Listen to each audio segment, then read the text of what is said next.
I'm a child of Holocaust survivors. My father survived 8 camps during 3 years until he escaped. And some of the stories that came from the south, especially from the kibbutzim and the city of Okafim, were very similar to what my father told me about what happens in the Nazi concentration camps. And at that moment I knew never again. As a result, my wife is not sleeping at night. She has continuously the imagination that things have happened, or what has happened, that it could happen also to us. She feels very vulnerable and is very worried about our children. At the same time, our children are also feeling enormous tension and dramatic news reporting that you cannot run from.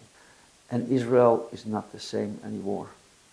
At the same time, we see also how the international media is shifting its understanding towards Israel actions, towards a more pro-Palestinian approach, just based on Hamas claims that the amount of deaths has occurred, whereby our military soldiers have to continuously fight terrorists in the corridors of hospitals, community centers, etc., with the big difference that Israel is using its weapons in order to protect its children, its wives, its population, while in Gaza the terrorists are using actually their children, their wives, their family members in order to protect their weapons and their terrorist infrastructure. As a result, we're very worried. As Hamas says, it will happen over and over again. They're not going to stop.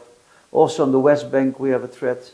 We have also the threat from the north, from Hezbollah, which has more than 150,000 rockets pointing us, that we know that if they would only use 10%, they could bring us back to the Stone Ages. They could at one point knock out our electricity, our water, our infrastructure, our hospitals. Israel has a true problem because we've got nowhere else to go. We only have got one Jewish country in the entire world. The Arab world can start as many wars they want, and they can use and lose as many as they start. If Israel loses one war, we just don't exist anymore.